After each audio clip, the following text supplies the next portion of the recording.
when you're young and you got time, and this is extremely, extremely important. Life incorrectly teaches people to party on the front end and work hard on the back end. Oh, say that. They do it in. That. I always say this. Look, there's two metaphors I use. Yeah. I always ask somebody like, how do you park, right? How do you park your car? And if you pull in, I said, you pull in or you back in? And if you pull in, I look at you kind of funny, like, because that means you wanna get in quick and then have to do the hard work of backing out. But if you back in first, you just pull off. If you do the hard work, same thing with crab legs. I say, how do you eat your crab legs, right? And they go, I crack them. Like, I crack a crab leg and I eat it. And I'm like, I don't eat my crab legs like that. I said, I crack all my crab legs, and then I feast. Oh, that's a bar. Pay attention and listen, we about to teach class. Inside the vault, my man Ask Cash. So get your man right. Thursday nights, 8 p.m. You see him, you change your life. Millionaire mindset, the best on earth. Blueprint of wealth, the knowledge network. So get it while you can, and he's standing right here. Just come inside the vault and see black millionaires. Oh yeah, oh yeah. Come inside the vault and see black millionaires. Oh yeah, oh yeah. You won't Ask Cash, you can catch it right here in the vault. All right, so welcome to another awesome episode of Inside the Vault with Ask Cash, the greatest money mindset show on the planet. When I tell you, listen, we have heat after heat after heat. We have the first black tech billionaire in the building with us who's going to give us the game on how to create an app that's going to make you build. We're going to talk about a lot of stuff. We got Mr. Ike Dirty, Isaac Hayes, What's up, third man? in the building. Salute, brother. Thank you for having me. I feel like I need to yell as loud as you. Look, there we go, man. Thank you so much, man, for being our guest. I'll start this off this way. For those who may not know who Isaac Hayes III is, who is Ike Dirty? A career entrepreneur. Yeah. That's it. Like a dreamer, career entrepreneur, and a hustler. Yep. All day long. Yep. And where would you say that hustle comes from? My parents. Okay. My mom and my dad, absolutely. They gave me freedom to dream. I've always been the kind of kid that was wanting to make money. Like at 9 years old, I was mowing lawns and cleaning pools for money. I've always just been fascinated with and a little bit of a rebel, just wanting to do my own thing. So I've always been fascinated with just being an entrepreneur, and I don't like authority too much. Okay. So Okay. you're gonna wind up being an entrepreneur if you don't like authority. Yeah. And then Isaac Hayes III, which means that there's a second, there's a first, right? Talk to us about that history. So my father was the soul singer Isaac Hayes, born in Memphis, Tennessee. Became a songwriter, producer, Academy Award winner, Grammy Award winner. Kind of was one of the architects of hip hop when sampling came into play. So that's an enormous legacy to follow.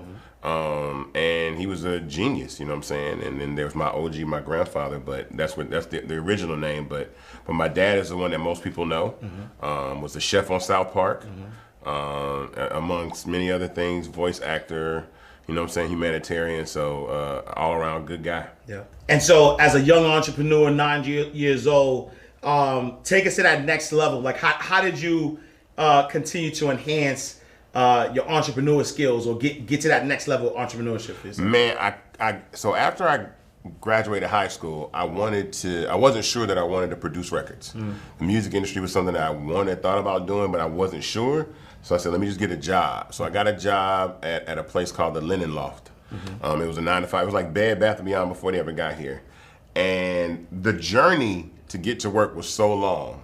You know, in Atlanta, I used to have to catch the bus from Ponce to the train station, all the way up to Chamblee, Dunwoody, ride another bus to Anwar Industrial and walk to work every day. So I would have to leave my house at like 6 in the morning to get to my job by like 8:30. And after 2 years of doing that, I said, I'm gonna quit my job and I'm gonna be a producer. And I said, there's two things I never wanna do again in life. And that is work for another person and ride public transportation. And I haven't done either since. So it was a grind. Yeah. Like I ain't been on the bus. I hated the bus so much. I'm like, oh my God. I never went back. But that was a conscious decision that I made, but it really forced me in a position that there was no alternative. I did not go to college. And I was not going to college when A Different World was on TV. So I was like the least likely dude to get a date, you know, because everyone was like, you're going to be a bum. Like, if you ain't got no degree, you're finished. So from there, I think my college from 96 to 2000 was just learning how to produce records.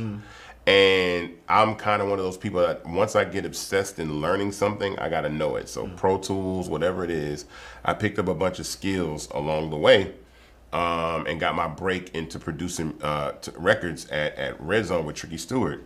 And from that point on, I just started making my way in the music industry, but I had these skills about engineering, managing studios.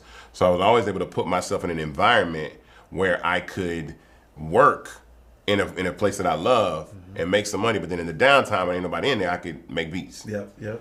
So that's how I kind of, that was my hustle. Yep. It's just say, be in the studio, be a help, be of assistance, but then when nobody's looking or there's some downtime, turn that MP on and make records. Hey, what's up, y'all? Are you a coach, consultant, service provider, course creator, or expert that wants more clients to happily pay you $3K to $10K for your programs and services? If you answered yes, I have a special gift for you. It's from my guy, Marquell Russell, and it's called the Paid Ad Playbook, which shows you how to actually get 50 to 100 leads every single day that actually convert into clients. Marquell, he's used the same process to help clients create over $250 million in revenue. And this is more than $250 million. You heard me right. Some of the top influencers, coaches, and consultants in the world have used Marquell strategies to build multi-million-dollar businesses, and they still use them on a daily basis. And the cool thing is that this works for you even if nobody knows who you are. So to get free access, go to InsideTheVaultGift.com or text VAULT to 904-447-5274. Again, that's InsideTheVaultGift.com or text VAULT to 904-447-5274. My guy's going to take care of you. Let him know that Ash Cash sent you. Nice. And then so as a producer, what are some of the successes you've had as a producer? I've had like mild success, I'd say, as a producer. I think I've been successful as a musician and like somebody in the music industry. I produced a record on Little Scrappy called Money in the Bank. And then my real big break into the music business was actually ATL, the movie. And that came about because I had produced a song on Rough Riders, like Ride or Die Volume 4. It was like this wasn't the golden era of Rough Riders. But the manager of one of the artists wound up working for Chris Robinson on ATL. And they called up my manager and said, hey man, we working on this movie in LA called ATL, but all they sending is West Coast beats out here. So Ike, how many records? So I sent them 2 or 3 records, they picked 2. I sent them 4, they picked another one. So I wound up with like 8 records in this movie. Nice. And it was a licensing. It wasn't like I was selling beats. And so I made like 60, 70 G's just off licensing my music for this film. And then Money in the Bank was one of the records that I gave to them to put in the movie. And I knew if I did that, I'd have a mixed and mastered record that I could leak. So it was all a strategy of mine. And I leaked the record, and then Money in the Bank became the single for Scrappy with gold ringtone, so on and so forth. And then thank Lord Jesus, T-Pain used it and Buy You a Drink. And that was like a 6 million selling record. And then so on and so forth went to that. And then I produced other records here and there, but I decided to focus my music on TV and film. So I took my entire catalog and put it in places and did this really good publishing deal with a company that allows TV companies and brands to take your music and put it in reality shows. And then when I saw the checks from that, I'm like, I don't have to do nothing. I can just go to the mailbox. I can make $50,000, $75,000 a quarter. I'm chilling. I'm able to still produce, but I'm not really worried about I got to make all this money. So that was really my hustle at that point. And then I started doing other things like, managing a couple artists, and I started managing my father's estate. And so that really gave me enough time. I was full-time doing that. And so I'm just making money passively, hearing my songs on NBA, on TNT, and Real Housewives, and Married to Medicine, and Love and Hip Hop. So I'm like, oh, this is perfect. I'm just making money while I sleep. So that was amazing. Man, I love that. And just to unpack it, right? Because we talk about passive income all the time. You were able to create music this one time and then not sell it. Still retain your ownership and your rights to it. Absolutely. And then be able to license, right? And licensing meaning you letting somebody rent it. Permission. Permission to use it, right? Over and over and over again. And now you're making that mailbox money. So how important not just in you know being a producer, but just as a content creator, right? How important is it? How important is publishing and ownership? So most importantly, if I had a publishing deal, I wouldn't have been able to do that. So I never did a publishing deal. And my dad used to talk about that, like never sign a pub deal unless you know it's something just astronomical that they're going to give you and the terms are in your favor. Because most of the time, even with him, we're at a point right now with his music. And think about this is crazy. My dad started writing records in 1963. Wow. And the copyright term at the time when he did that was 56 years. Wow. So you got to imagine in like 2014, 2016, 19 and 20, these records started coming back. So we're just now getting songs back from my dad in 2021 that he wrote in 1963. And he's been gone now for almost 13 years, so he didn't even live to see the real benefit of the records coming back. Now publishing terms are like 10 years, they're smaller. But, you know, these classic records like Soul Man and Hold On I'm Coming that are in commercials 10, 15 times a year, that's why ownership is important. So me never doing a publishing deal gave me the opportunity to actually negotiate better terms than what most people get when they license their music. It's usually like a 75-25 split to the company, and mine was reversed. I got 75, they got 25. Wow. And so I was able to make a really, you know, good amount of money just licensing my music. And so ownership is extremely important in content. Like it's everything. It allows you to move, it gives you freedom, it gives you leverage. So you always got to be able to do that. Just owning your stuff is extremely important. Yeah, and I love that. And so now, let's fast forward a little bit, right?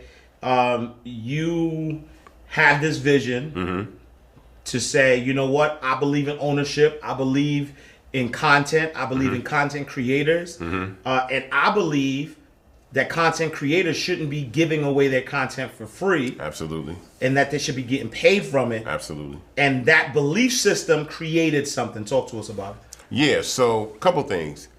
So I was on the internet and this kid went viral. He goes by the name of Ghetto Spider. He actually went viral dancing in a Spider-Man costume in a GameStop to Aha Take On Me. He's from Memphis. I was just saying, hey, the fact that you're from Memphis, I want to shoot you a little message and say, congrats, young Memphis. And his immediate response to me was, are you a manager? And I was like, no. He's like, I really need a manager. Like, I need somebody to help me because he had got like 300,000 followers like that. And I said, okay, give me your number. I'm going to call you. And, you know, if I think of anything that maybe I can help you with, I'll reach out. But I left that conversation like, man, this dude's having the time of his life. He's caught like a deer in the headlights and he doesn't know how to monetize because he don't own Spider-Man. Right. Disney and Marvel can shut that down in an instant. Right. But he's a really good dancer. He should be able to monetize his dancing to a level that makes him money. I said, we need an app that allows people to have followers and subscribers in the same place. So like an Instagram, but then like a Netflix or a place where people can subscribe to you. And that was the birth of Fanbase. And so I just had this idea. And what I realized at the time was that social media right now, as we speak today, is in the same space the music industry was from 2009 to 2012. And I call like the mixtape era. That's where everybody was putting out like 30-song mixtapes, right? Constantly. Live mixtapes, Dat Piff, money, just all this promo to get one record to catch. And then now you can go perform and make some money and then get a record deal and so on and so forth. But those other 39 songs are wasted. It's like publishing and masters that you're throwing in a fire that you never really get to use. And so all that changed in 2012 with the emergence of like Apple Music and Spotify started to catch and streaming started to kick in. So now you don't really hear people dropping mixtapes. And if they do, they drop them on Spotify and Apple Music. So they instantly monetize their content. So right now we're in the space of social media that content creators put out skit after skit, post after post after post. And then that one post goes viral. And then the monetization strategy is still iffy. Like, will I make it on Wild 'N Out? Will I get in a movie? Like, there's really no guarantee. But as creators, you should be monetizing from day one. You got to train the consumer that this content, and it's not every person that follows you, right? It is your fan base, right? I believe that 5% of the people that follow you are your fan base, right? So if you got 1 million followers, you got 50,000 subscribers, and that's it. And on our platform, the way that we make money, That's exactly that. That's a monetization strategy that can be consistent revenue for you.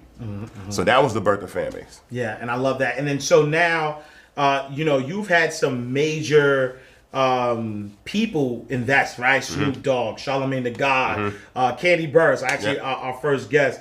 You took a different approach, right? Because I know that normally you see people who start, companies, tech companies specifically, they go, first round, Series A, right? They're looking for major investors. You decided to go the community route, right? Why was that? It was a blessing, and it was a suggestion by a mentor and a good friend of mine named Monique Idelette. Monique was married to Timberland. She has a company called Rain Ventures. And it really wasn't something that initially the goal was to raise capital the traditional way. But two things happened. Number one, I'm black. And all of my people, all of my mentors in tech who are African American said, man, Silicon Valley, they really don't give money, to black people like that to start companies, right?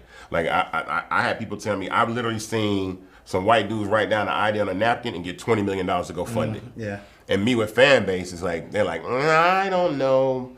Well, maybe or whatever. So anyway, from licensing my music, I was able to bootstrap Fanbase. So I built it myself with my own money.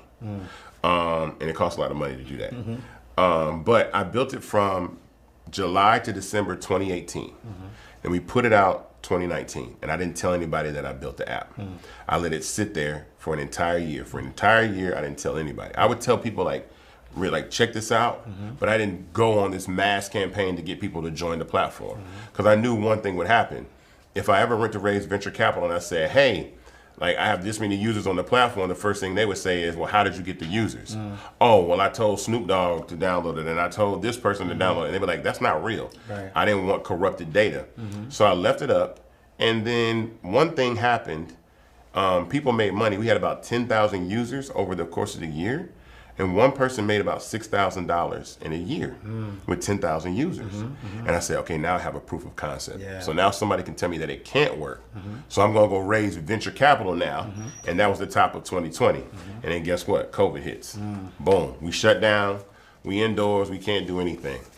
So Monique said, you need to try this platform called Start Engine. It's equity crowdfunding.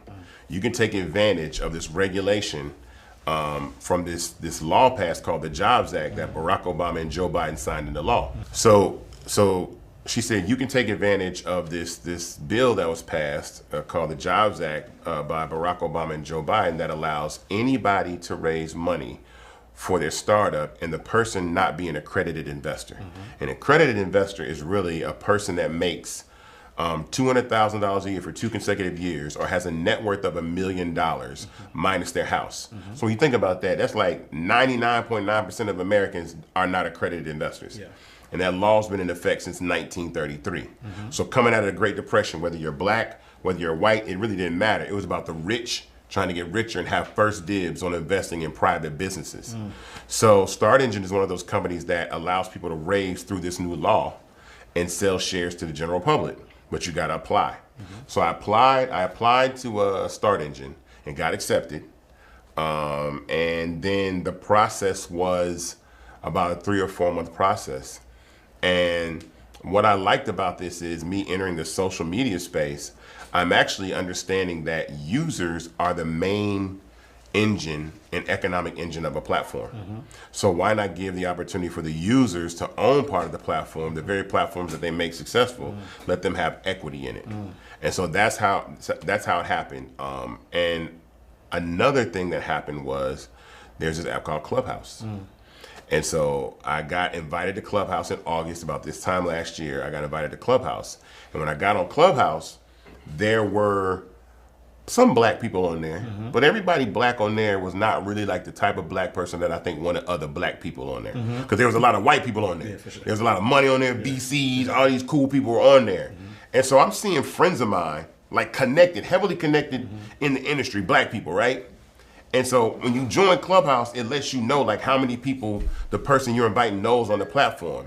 So I'm like, so-and-so knows like 150 people on the platform, and I'm on the platform, so I know the people that they know. And I'm like, all these white people on here, and they ain't tell my boy that this the hottest thing in town. So I said, oh, okay, I'm finna invite the hood. Yeah. I'm invite the hood to Clubhouse. So I invited like Snoop, Brian Michael Cox, Van Lathan, Sean Garrett, Dina Marteau, Cortez Bryant, who manages Lil Nas X and Trippie Redd. I just started inviting the whole industry to Clubhouse, and it actually worked out in my favor because what happened was when you're raising on Start Engine, you can't announce that you're actually raising money until your raise goes live.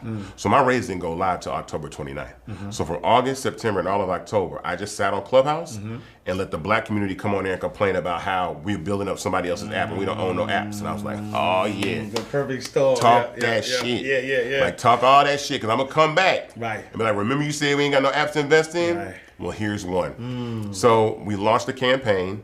I did a room on Clubhouse, and that first $10,000 to $20,000 of investment in fan base came off of Clubhouse, and it was a great tool. I kept holding rooms and utilizing it, but I did radio interviews. I wound up on the Breakfast Club, and that we were already at $300,000, and the goal was to raise $1 million. So I was at $300,000. I did the Breakfast Club, and in like 2 hours, I raised like the rest of the money, like $700,000. Nice. And we broke $1 million. Nice. And then the SEC upped the regulation that you could raise up to $5 million because of COVID. So I said, I don't need $5 million, but I'll go to 3.5. But that didn't kick in till April of 2021, April of this year. Yeah. So we relaunched the raise. I raised the other $2.5 million in like a month, and I had $3.5 million fully funded seed company, and that's how we did it. And the cool thing about it is, if anybody that knows the music business are familiar, venture capital is like the label. So the label comes in, they put up all the money. They tend to have more say-so. They can kick you out sometimes if you don't do the deal the right way. They can tell you exactly what to do. And when you're crowdfunding, it's like selling shares out the trunk of your car. So I sold shares out the trunk of my car to the tune of $3.5 million. I have no board. I own a significant majority of my company. There's a lot more room to raise capital further down the road. And also, venture capital can't come in there and just tell me this is what they're about to give me, because I can easily turn right back around and go raise another $5 or $10 million on Start Engine the way that I did. So it gives you leverage. So there's ownership there, and then I have leverage in moving forward in subsequent rounds of raising capital. All right, y'all, you already know my man Dave Anderson is definitely helping entrepreneurs get amazing levels of success. Yo, he's helped his clients generate over $118 million in 2020 during the pandemic. And then now you can get unprecedented access to him and his team with his program, Bully One-on-One. You're going to learn business from one of the best business coaches in the world for less than the cost of your cell phone bill. So here's what you're going to get. You're going to get a digital membership card that entitles you to get free access to the Business Bully virtual events and online workshops, unlimited access to their exclusive digital university with hours on demand, with business knowledge at your fingertips, zero fluff, no BS, monthly private masterminds with Dave and his team. You'll get special celebrity guest mastermind sessions. You'll learn business, all of the things that you need to take your life to the next level. All you got to do, look, enroll now at bully101.com, bully101.com. Let's get it. All right, let's get back to the show.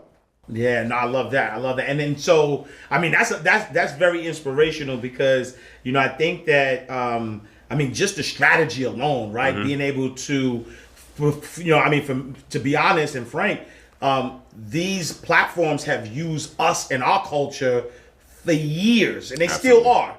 But to be able to turn around, because I remember when the conversation was happening very loud, when the announcement came and, Clubhouse had a $1 billion valuation and people were like, yo, how is it a $1 billion valuation and we don't own it and we're the ones that's making it cool? Because the truth of the matter was that it was the black community who was validating a lot of the white community. Like they were bringing them up on stage. A lot of the black community didn't know who these people were, but they were sort of like, they were making money and movers and shakers in their world. But now they wanted access because COVID is shut down. Nobody cares. So now these movers and shakers ain't shaking in their world, so they want access to our world. Absolutely. And so, to be able to use them to kind of jumpstart. I saw the whole thing happen right before my eyes. Yeah. We got on that platform and three things happened. Kevin Hart somebody made a room and said, is Kevin Hart funny? He came in the room. There was a whole argument that ensued, and somebody screen recorded and put it on the internet and went viral on Twitter. Next thing happens, 21 Savage joins the platform. He makes a room. Somebody records the room, puts it on the internet. That goes viral. Third thing is Meek Mill and Academics come on there and get into a big scuffle in the audio room, and then that goes viral. So from the time that I got to Clubhouse, there were 5,000 users on the platform. By January, there were 1 million people on that platform. Sheesh. So they went from 5,000 to 1 million in like 4 or 5 months, and then went and raised $100 million at $1 billion valuation. And one of the things that I did not like, or I thought was kind of unfortunate about that, is the community was so small and growing at that point that there was a suggestion that maybe the owners of Clubhouse should let that first 1 million people have a chance to invest in that Series A. And they were denied that opportunity. Wow. And they was upset about it. Because a lot of black people were like, we brought all these people here. Yeah. Like, we can't get in on the, and I was like, yo, that's how it happened. Yeah. So from that interaction, it made me say, on Fanbase, we're gonna build audio rooms. So I started and I built audio rooms, just like Clubhouse, just like Twitter Spaces. But again, the idea of Fanbase is a monetized platform for creators. So they're monetized audio rooms. So when you're sitting on the stage, you have the opportunity to make money from the audience if they like what you're saying. Yeah. And so that's a feature that Clubhouse added later on. But the idea started with what we were doing at Fanbase, is monetization for all users. So we built audio into Fanbase. And so I understand the value that black culture brings to social media platforms. And the problem is we don't own the infrastructure of the platforms that we create. So we bring all this value. And see, what we don't understand in the black community is our cultures are vibranium, right? And black people innovate, African American people innovate at a space and a pace that sometimes we don't understand what we're doing. We don't understand what we're creating. I'll give you a perfect example. The moment Grandmaster Flash scratched on a turntable, right? Somebody should have been like, don't show a motherfucker this at all. Give me 6 months. I'm gonna go build a turntable company and we gonna come back. Because we don't own the techniques, we don't own a pioneer, we invented an entire infrastructure of DJ culture and we don't own none of that shit. We use the tools, we created the D-Nices of the world, all these great DJs, but we don't own the infrastructure. Don Vito, right? Vito sent me a video of a G-Wagon the other day. G-Wagon got suicide doors, TVs in the headrest, 28-inch rims. I'm like, this is Pimp My Ride.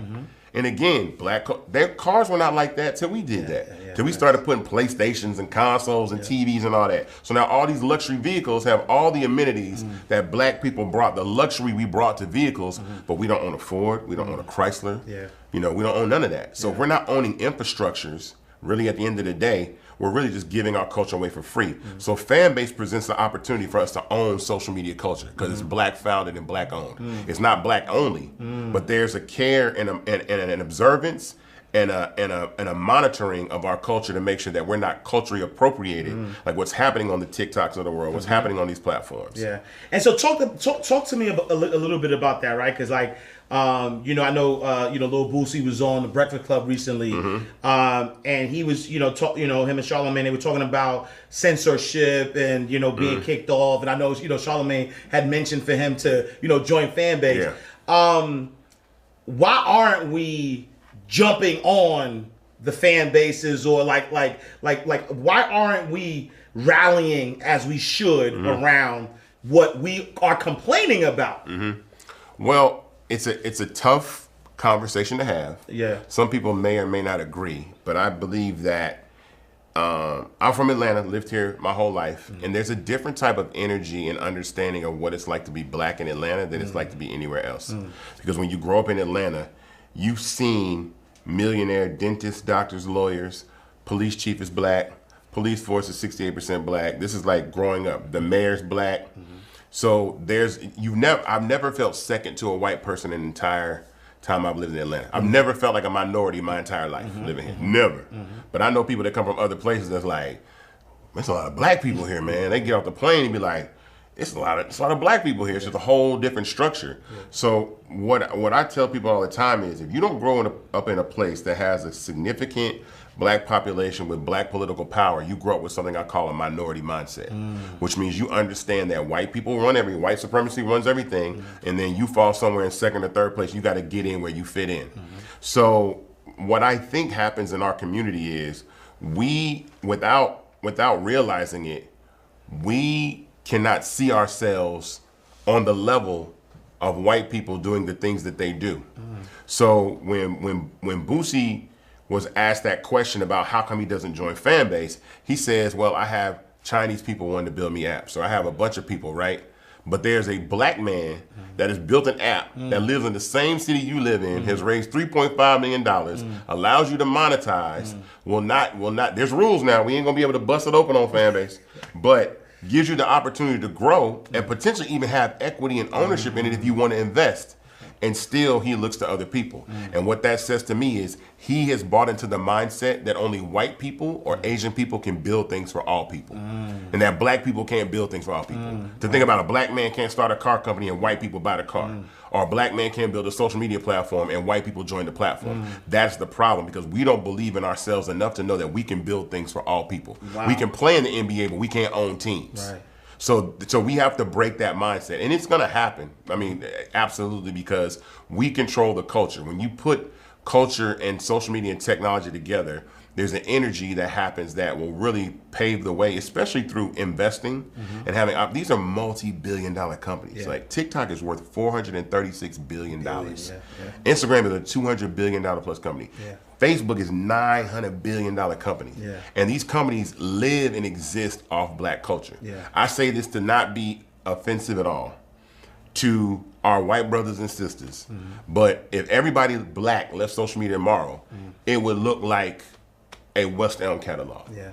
It'd be pets and dogs and people going to the park, but these clapbacks, these clapbacks and humor that we put on Twitter, these dances we put on TikTok, right? This humor that we put on Instagram, the conversations that we're having and the culture we're bringing to Clubhouse will be non-existent.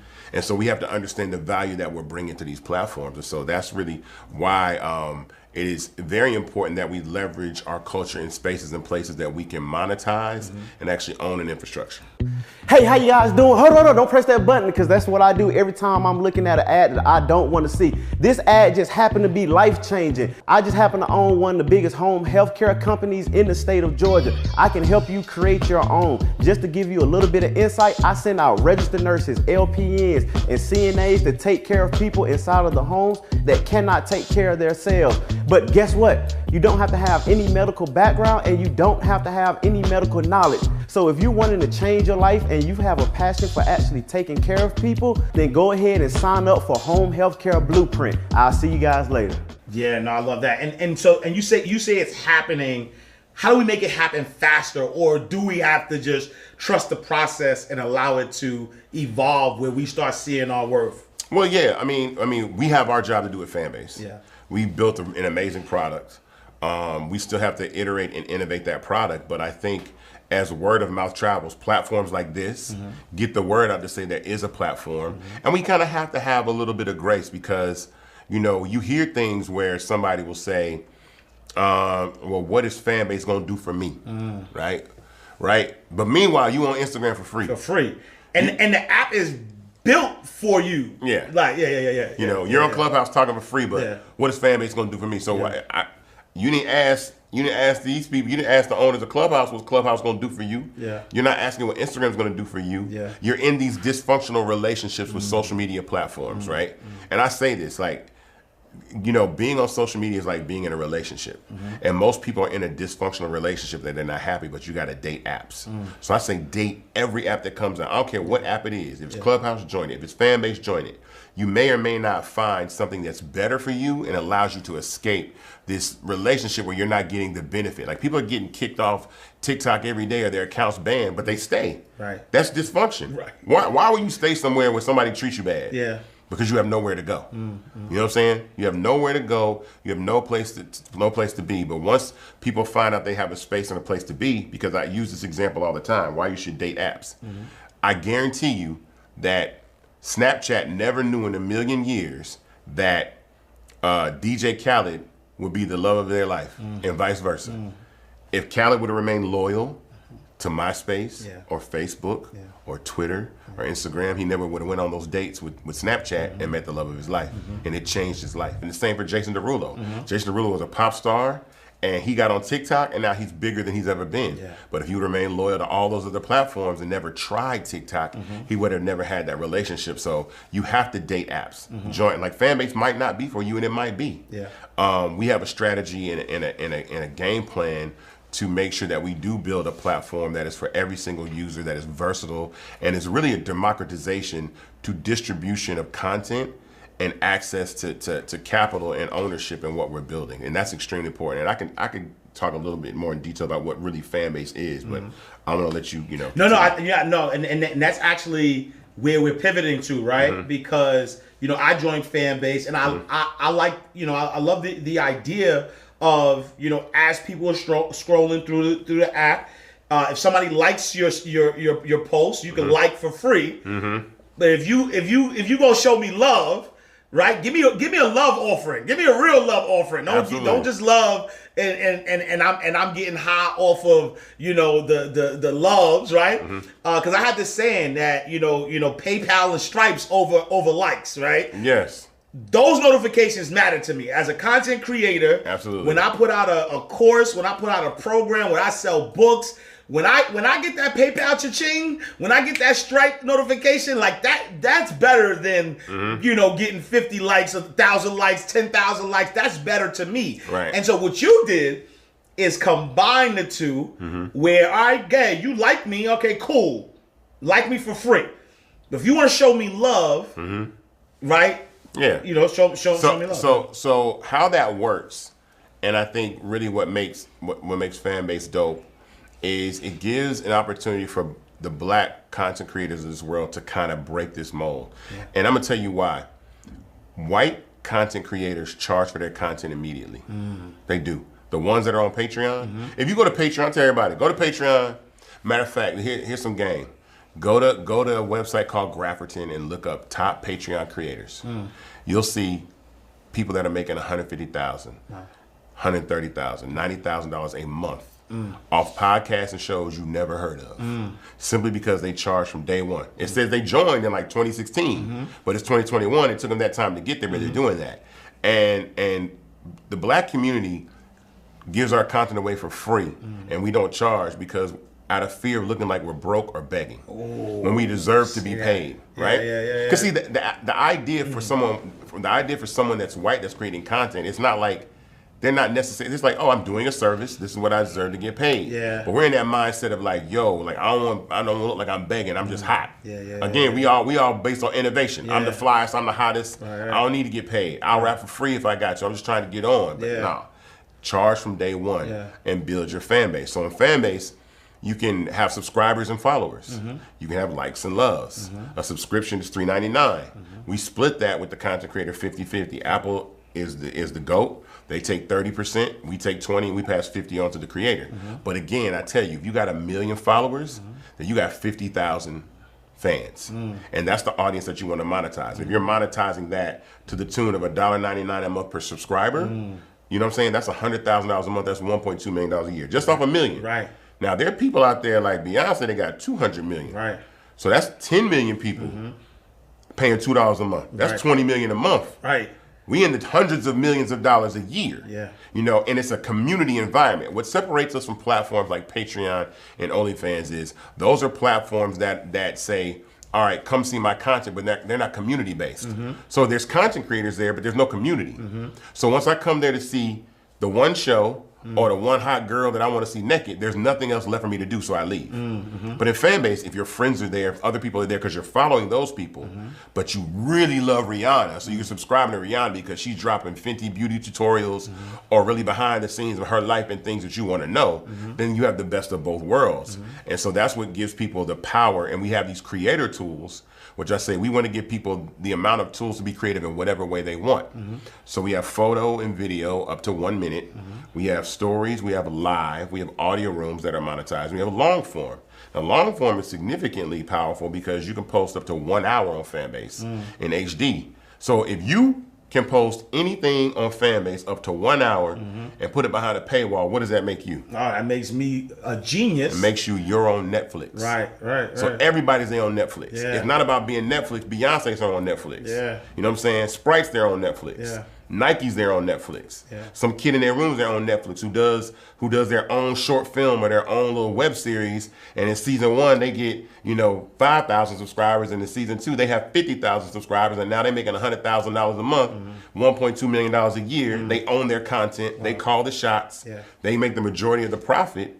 And now in season 3, I can hire somebody. I got budget. Right. I can bring on some. I can hire Terrence Howard to come on. Right. Anybody. Right. So you own the access to distribution through your platform. But again, it's a community. Right. So you're sharing these shows. You're sharing this content. Yeah. And then because of the TikTok strike, where all these kids were getting their platforms shut down or shadow banned or all this kind of stuff, I said we have to build a short form video editor. So we're building our version of TikTok now. Nice. And how we launched that was we really announced that we were doing this by creating a creator advisory board. We flew 25 young black TikTokers from all over the country to Atlanta, held a dinner for them. We invited them to the Fanbase office, showed them how algorithms work, showed them what's going on, right? Taught them about monetization, and then offered them equity in Fanbase. Wow. And that's, again, because these are the kids that are driving these millions and billions of views, these dance challenges. Some of these kids were getting paid $800 to do a dance challenge. And then the song goes on to be like multi-platinum. Right. Make millions of dollars. They gave you $800. $800, wow. Then, here's what happens. TikTok or a brand will turn around and pay the white creator $100,000 to do the dance that you made in your bedroom. Right. You know what I'm saying? Yeah. And pay her, pay them, and they're getting paid and you're not. And the reason I have a problem with that is, and the reason why I say that the white content creators on TikTok, to no fault of their own, they're just doing what everybody's supposed to do, is sharing content, making videos. But what's significant about them giving it away for free in that environment is they don't create the choreography and they don't create the record that they're dancing to. Yeah. So they do all that, and then some brand says, here's $100. Repeat that, just copy what they did, make your money. And you're making millions of dollars a year, and then meanwhile the kid that made it is still in the hood in Atlanta trying to figure out how to make money. Wow. That's a lot, man. That's heavy. That's a lot. That's a lot. And one of the things that is heavy about it is it actually just goes back to us as a community always having to prove our worth. Right? Yeah. Because other communities don't have to prove their worth. Other communities come out the gate, right? Well, they've had access to wealth. Yeah. So what do they have to prove? Yeah. You know what I'm saying? Like, somebody said this to me the other day. A friend of mine mentioned that, like, he'll see black entrepreneurs post that they got a new house or they got a new car, and he says, like, why they got to show off like that? And I was like, well, I don't think it's showing off, but because white people do it too. But again, you're talking about people that have had, generations of lack of access to capital. Yeah. So if you have a Bentley or you made it, that's something you're gonna show off because somebody else might be like, oh no, like Donald Trump said he borrowed $1 million from his dad to start his business. Right. Who got $1 million to borrow for? Yeah. Come on, so money doesn't mean the same to them. They don't look at it like the way that we look at it. Yeah. Money is generational a lot of times in the white community. Yeah. And now you're having, and the cool thing about it where we are right now is we are entering the era of the black billionaire. Like in the next 10 or 20 years, it's going to be so many billionaires. Yeah. Because you already got Kanye, you already got Jay-Z, you got Oprah, you got Tyler, you got Robert F. Smith, you're going to have Puff, you're going to have Dre, Rihanna, you're going to have Beyonce, you got Michael Jordan, you're going to have LeBron. You know what I'm saying? So, and you're going to have me. Yeah. First black tech billionaire. I had to say that, I posted it that I will be a billionaire, and I had to say that. And one of the reasons why I had to claim that, too, is I had to normalize the notion that someone like me can be Zuckerberg, can be Evan Spiegel, can be Jack Dorsey, can be Kevin Systrom, the guys that invented Instagram, TikTok, Snapchat, and Facebook. And I put myself in a photo next to those guys to normalize the notion that a black man can build a social media platform and exist in the space along these guys. But the difference is I'm connected to the culture. Fanbase presents a really dope opportunity for us to be authentic, but at the same time, like dope. So like, I'm not trying to be funny, but if you saw a fan base ad and it was Lil Baby and you know what I'm saying, and Jeezy and Gucci and somebody in the ad with Mark Zuckerberg, you'd be like, they're pandering to the black community. Right. But I'm from Atlanta. Right. If I know these guys already. Yeah. So if I'm in that space, it doesn't look, inauthentic. It's like, this is what we do, and we're leveraging our culture in a way that gives us a chance to truly monetize is what we need to do. So there's a unique opportunity here to actually change systemic wealth and access to opportunity. And another thing that's extremely important is the money that we raised in $3.5 million. We have over 5,100 investors. Most of them are black people. And I believe that fan base is a $100 billion company. So at an exit or an IPO at that level, it will be the largest distribution of wealth to black people in the history of this country. It'll be people that are instantly turning into millionaires who invested, that put the minimum to invest in fan base was $256. So the price of a pair of Jordans or a really good dinner somewhere, you put that money in a startup, and now you've made $500,000, $700,000, $1 million, down the road by taking that opportunity to invest, and it really will change the way that people think about investing and investing in our own ideas and our own communities. And if somebody wanted to invest in a fan base, how can they do that? So the round is closed now, but there will be a Series A. There will be another round, and I always want to leave that portion of fan base, a portion of the platform open for the public to invest. Because without no users, there is no platform. So give the users an opportunity to have a piece of the platform. That's the best way. If they're, like I said, if everybody just quit using social media tomorrow, how do they make money? Who do they run ads through? Right. Yeah. And what's important about that is, and why people complain about shadow banning and visibility on these platforms, I'm gonna keep it 100 with you. They'll never give you the visibility that you want, right? Like Ariana Grande got 230 million followers on Instagram. When she goes live, you think they send out 230 million notifications? Right. No, they're not sending out 230 million notifications. If they send out 230 million notifications, right? Who is the brand gonna pay? Are they gonna pay Ariana or are they gonna pay Instagram? They're gonna pay Ariana. Right. She got all the visibility. Yeah. Why would they do that? Right. No, we gonna let you see a portion of that.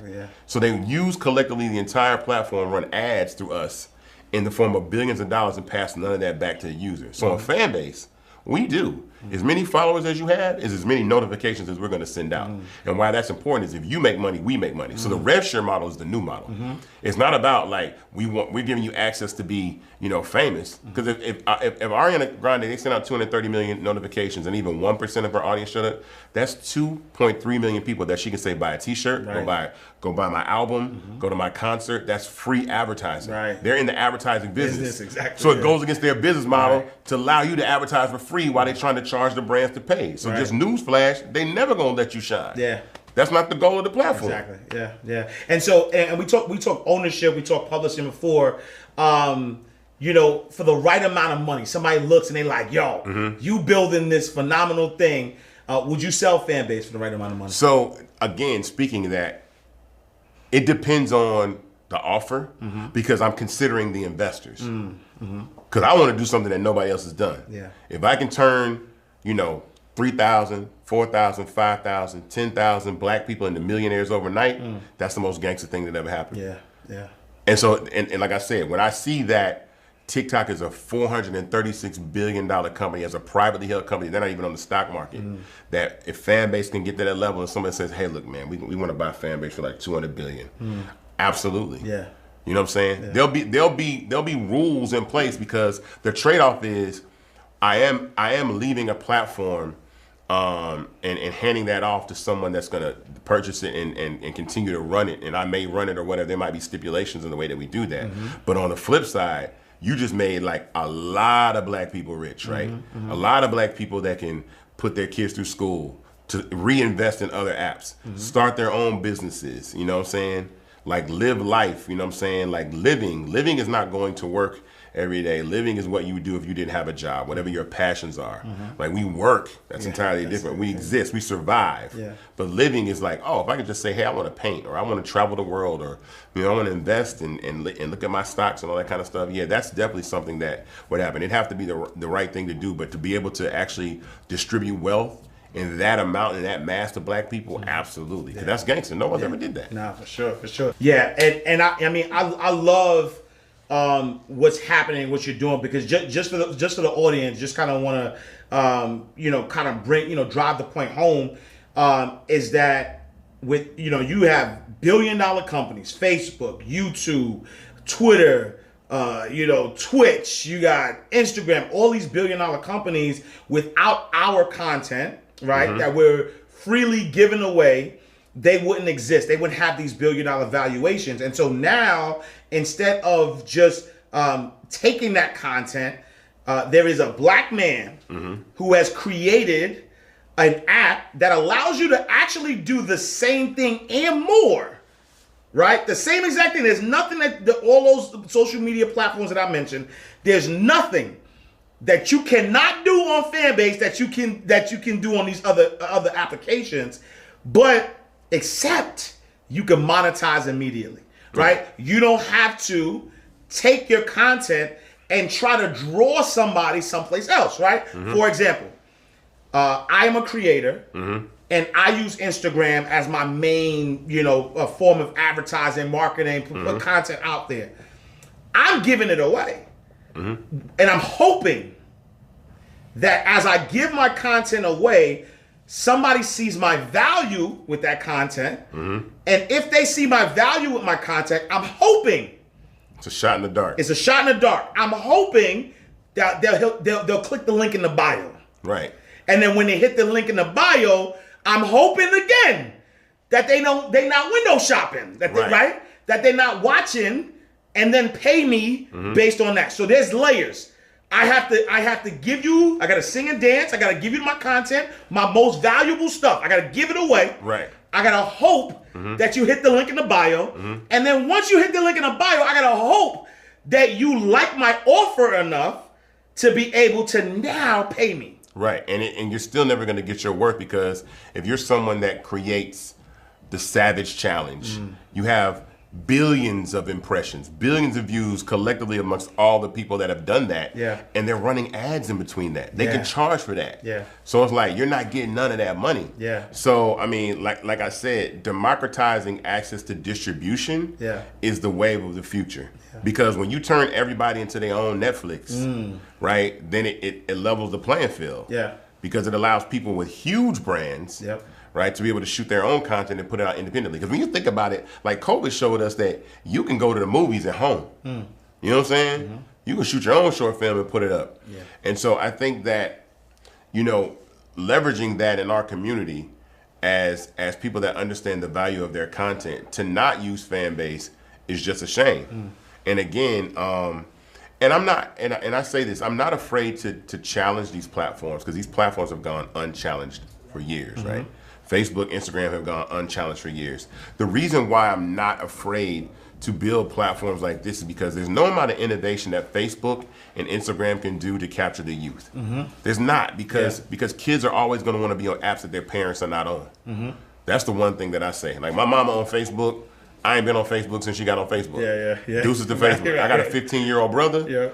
He lies to me to this day and says he's not on social media. But I know he on TikTok. Facts, I know he on Twitch. Because that's his world. He gets to talk about music and girls and things that he don't want his older brother and sister like looking over his shoulder talking about.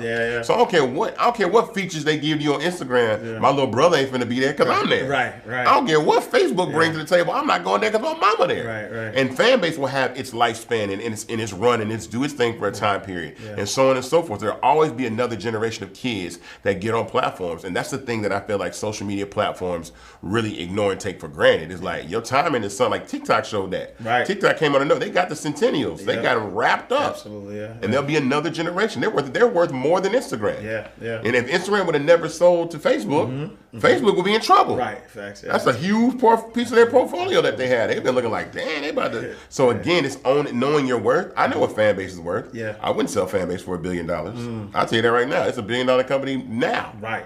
You know what I'm saying? Understanding by what the model is and already what we're modeling and what we're showing. So I already know that. And then when you put the culture aspect into it, that's the thing. It's like, it's the biggest cheat code in the world. Here's why. We know the value of black culture, right? What it brings to social media. So Black Man builds social media platform, allows black people in the community to invest into it.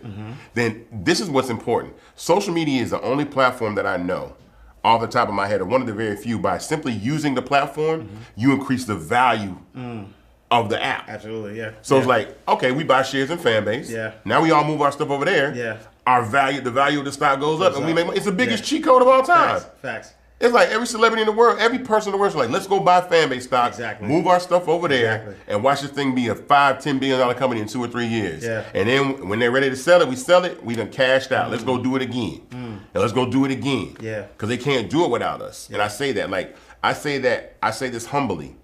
It is impossible to market and promote anything as being cool, not romantic, not sentimental, not adventurous, not funny. Cool without the assistance of black people. You can't do it. Yeah. They need that. They need our dances. They need our slang. Yeah. They need our music. I'm telling you, I seen a commercial for them trying to sell laundry machines, washing machines, playing Old Dirty Bastard. Hey dirty baby, I got your laundry. Facts. Yeah. Like they can't do it. Right. So we know this. Yeah. So it's like, all right, but the problem is there's not an infrastructure. Yeah. Now there is. Yeah. There hasn't been an infrastructure, now there is. And one of the things that I was aggressive about also is the two hardest things about starting a new social media platform is one, you gotta post your content all over again. You gotta start from 0 posts and go all the way up. And then two, you gotta move your audience after the fact. You gotta tell them where to go. But one makes two a lot easier. If you move your content, then it's easier to move your audience. And I say, if your favorite restaurant said, we opening up a new location on the other side of town, and you go to the new location, the only thing they got in there is water and straws, you going back to the old location. Yeah. But if you go to the new location, and you walk in the door and they got everything the old location got and more, then you're gonna stay. Yeah. So we built this functionality into Fanbase that allows you to import your entire Instagram over to Fanbase. Whoa. So you just import. Game changer. You can port all your content over. You can a couple clicks here and there. Yeah. Import content from Instagram over to Fanbase. Paste the link inside your Instagram page. Yeah. And hit continue, and your content will port over. And we've ported over almost 700,000 pieces of content in a week. Wow. So people are moving. Wow. And so and that helps. And the cool thing about that is you have now put your content in a place that has always been free, and now it's a chance to be monetized. Wow. So now people can like your photos, but they can love them. Wow. So you've already put yourself in position to make money that you've never been able to do by just bringing it to Fanbase in its first place. Wow. Hey, listen, it's a game changer, y'all. If y'all, listen, if by the end of this video, if y'all do not have a Fanbase account and you have not imported all of your information over, then I have failed you.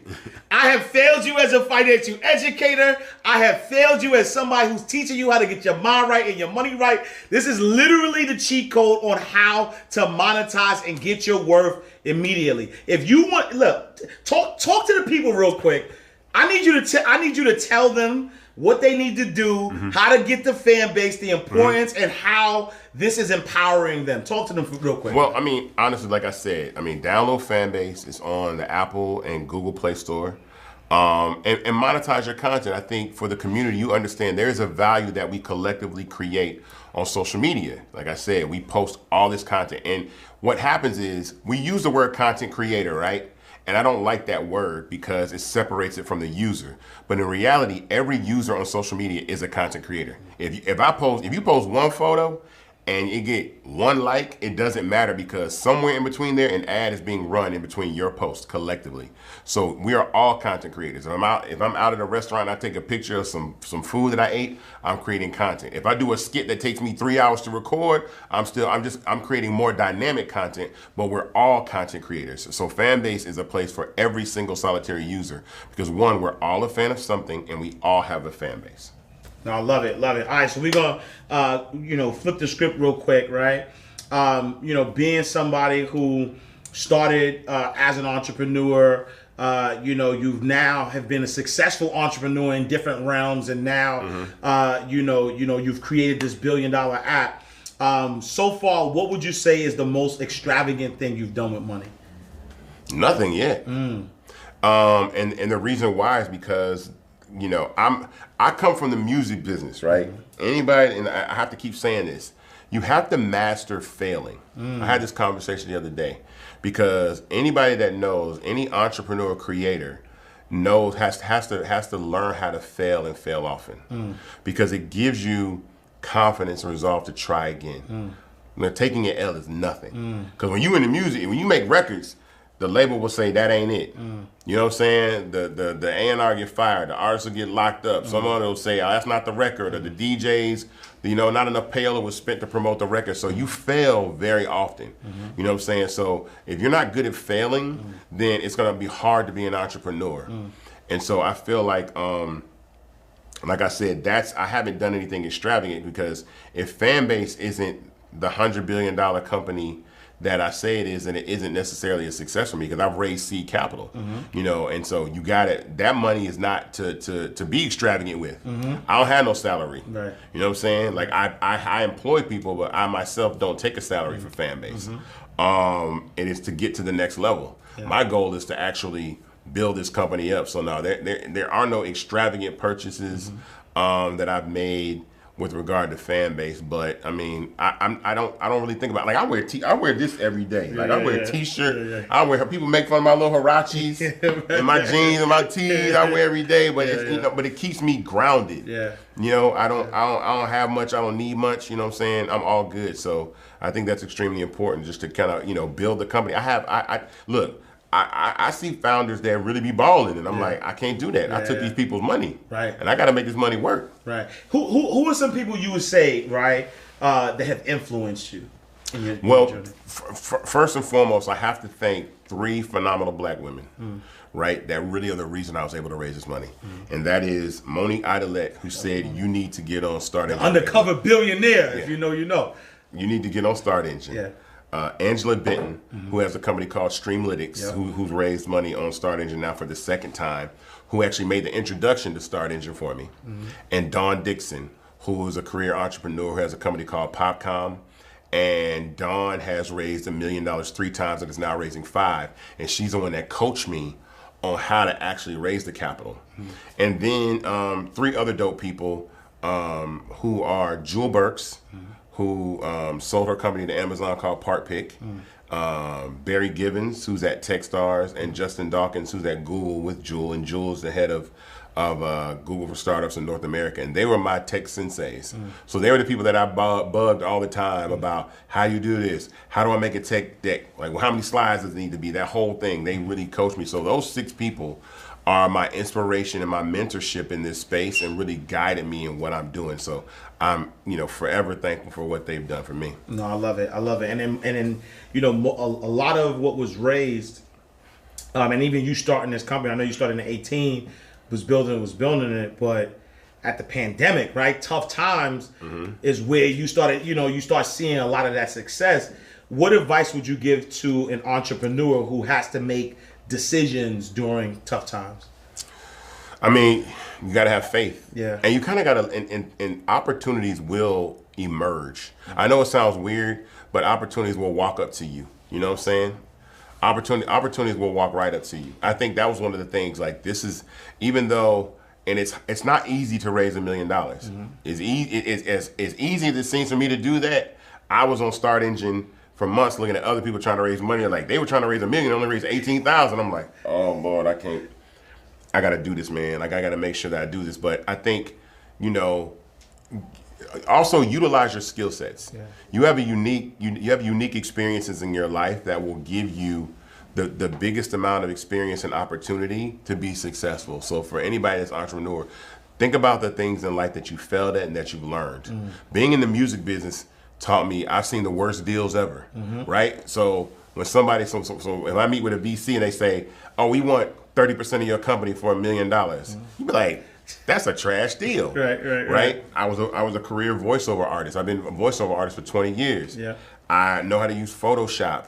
You know what I'm saying? There's all these things that I know what a bad deal is. I know what marketing looks like. I've been on social media for a long time. Yeah. So I've learned all these skills. So you kind of gather all these wins and losses in your life and really let it manifest in a way that kind of guides you. Yeah, no, I love it. And so, if you would go to 18-year-old Ike Dirty, 18-year-old Ike Dirty, everything that you've learned, all the people you've been around, all the lessons, the L's, the everything, what advice are you giving your 18-year-old self? I would say enjoy the journey, because again, I think for something that I learned in being my dad's kid was that I don't have to be him to be great, but I'll be great because of him. Oh, that's a bar. That's a bar. You know what I'm saying? Yeah. Like I don't have to be like my dad's first black person to ever win an Academy Award for music. Bar's been set, been done. Yeah. You know, and so a lot of times people get fixated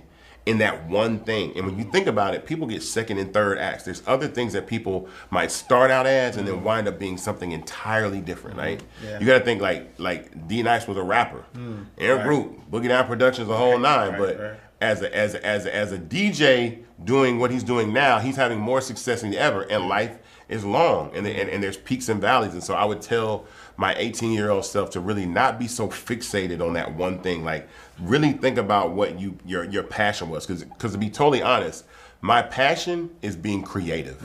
Any space where I'm allowed to create, I decorated my office, I cook food, Right. I build apps, I write songs. Yeah. You know what I'm saying? I just like to be inventive and creative. So any environment where I'm allowed to create, that's really what my passion is. Yeah. But if I get so focused on, well, I gotta be a producer, then the moment that I stopped and said, I don't have to be a producer, everything changed for me. The whole world, I started helping people market political campaigns. I helped Keisha Lance Bottoms get elected. I started doing these other things that were like, I have other skill sets that I can actually be successful, that have value. And that's what led me to Fanbase. If I would have just said, I'm gonna keep producing, Right. I would have never even thought about doing this. So you kind of just gotta let yourself be broad, like follow your dreams in it broad. Like being finite is one thing, but really being broad and saying whatever comes to you, whatever you think you can try to do. If you're a great singer, but you think you might be able to act, then act. Don't be so focused on, I gotta be a singer. Yeah. Because you might, like Drake was on the Grousey. Right. But he rapping his ass off now, so Yeah. that's just the thing. You got to give yourself that room to grow. Yeah. Describe yourself in 3 words.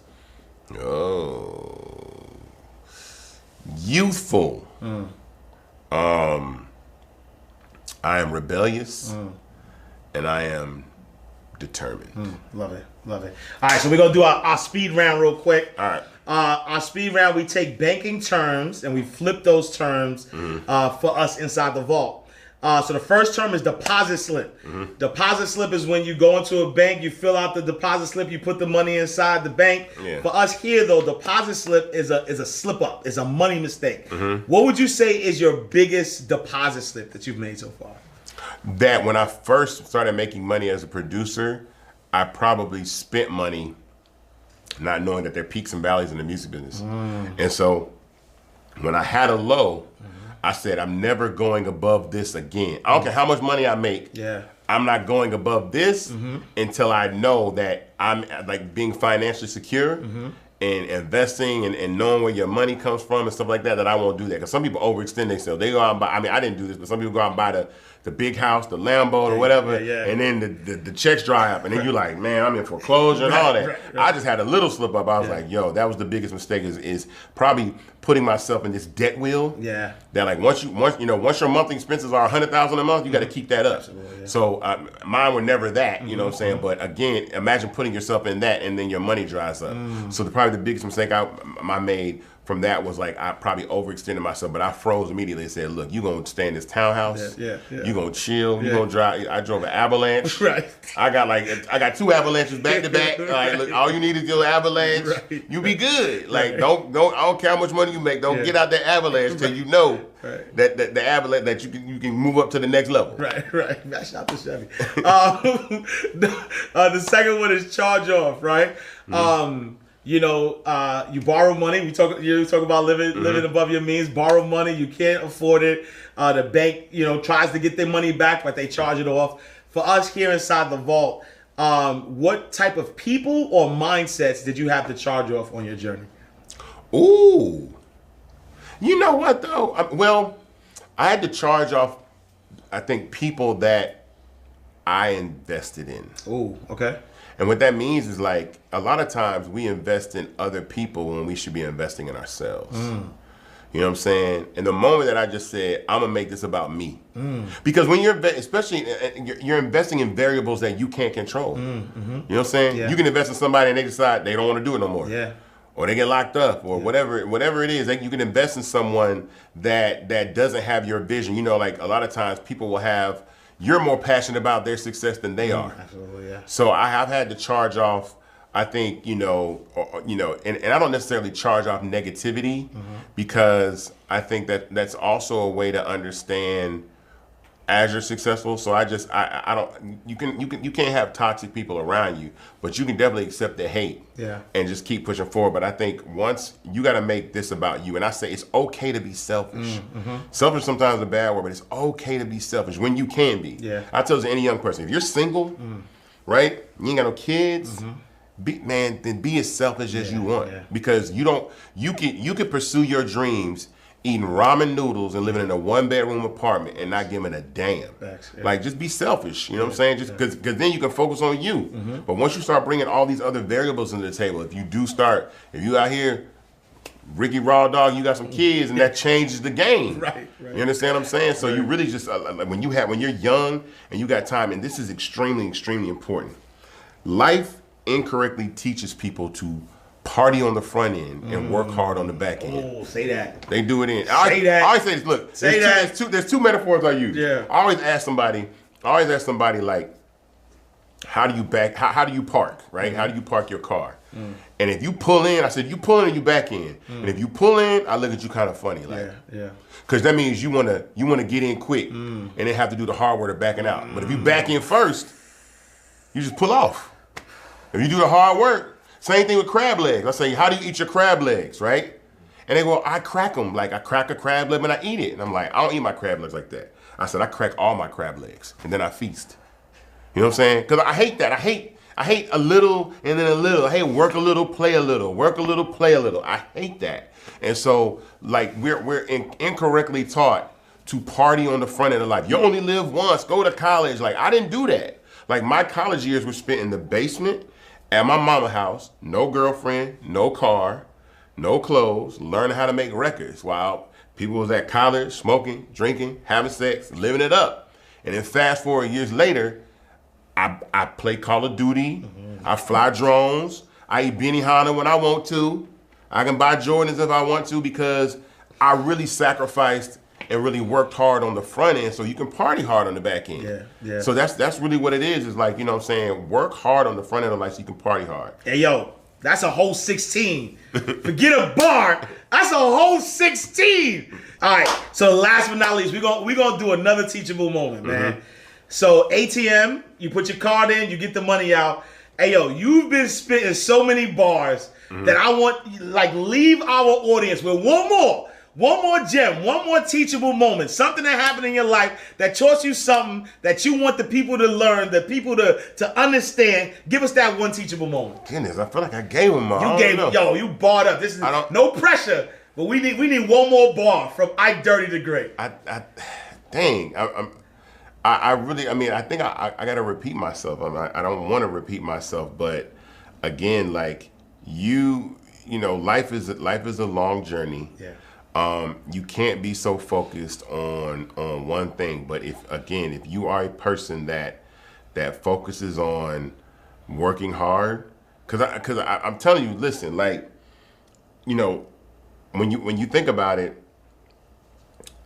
the world does not teach people to be entrepreneurs. They really teach you to have the mindset of an employee, right, and not an entrepreneur, right? They teach you, like go to college, then you wind up in debt. And then get a job at a company, and then that company lays you off, right? When you could be spending your life building something that you own and sacrifice as a young person. So build things that you can own, right? And I get it. Everybody's not going to get that. But for those of you that hear that and it resonates with you, then do that. Be an entrepreneur. Be selfish. Build your business. Focus on yourself. You don't okay, well, this is a bar, but everybody's heard this before, some people have, but for the fellas, I'll say this too. You will lose a lot of money chasing women. You know what I'm saying? But you'll never lose women chasing money. That's a bar. There you go. Oh! Right. But you know what I'm saying? If you focus, it's like you good. Focus on yourself. When they say focus on yourself, king, focus on yourself, queen, that's what they mean. No, facts. Well, there you got it. Listen, Isaac Hayes III, the first black tech billionaire in the building. Brother, I appreciate you, man. Thank you so much. We're claiming that. Yo, that's it. It's done. Yeah. Write it, make it plain. Yeah. So shall it be. The first black tech billionaire in the building, Isaac Hayes III. You know where you heard it first. If people wanted to connect with you, where can they find you? I'm at Isaac Hayes 3 on all social media platforms.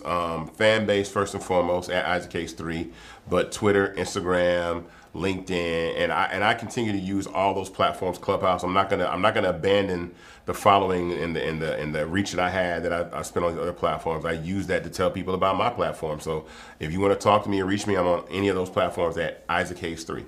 All right, y'all. There you have it. Make sure. Listen, there was so much game dropped in this episode. If you don't go back and watch this 2 or 3 times, if you don't invite your friends and you don't take a pen and paper and you learn the game, then you are not doing yourself this. You're not investing in yourself as you should. So I appreciate that y'all will go back, get all this game, apply the game though, right? Yeah. It's not just about listening to the game and saying, yo, he dropped some buck. No, apply the game. Understand, this man has made it easy for you to take all the content that you are already giving away for free, taking that content, putting it on a platform, and charging for that content. So at minimum, right, we are abundant thinkers. At minimum, and is better than or. So you don't even got to choose.